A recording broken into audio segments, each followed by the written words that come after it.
Another type of connective tissue is the adipose tissue. And the adipose tissue is the technical name for the fat tissue. Within the adipose tissue, we find adipocytes. So cytes stands for cells, and adipo for fat. So these are the fat cells. Basically, when we look at the adipose tissue, what we see is that there is a very small space between adipocytes. And we see that the adipocytes have the nucleus and the cytoplasm pushed to the periphery.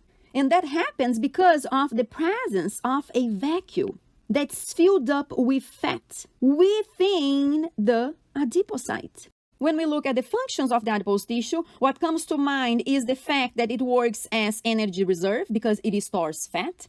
Also, it insulates against heat loss, so it prevents the body from losing heat. So if you think about places where we can find fat, one of them is underneath our skin. In the place that we call subcutaneous, we have fat, we have adipose tissue that insulates against the cold, so we don't lose heat to the external environment. Also, adipose tissue protects organs and supports organs. And a very good example is the kidneys, because our kidneys are basically embedded in a thick layer of fat. And this fat anchors our kidneys to the place where they should be and also protect our kidneys from injury.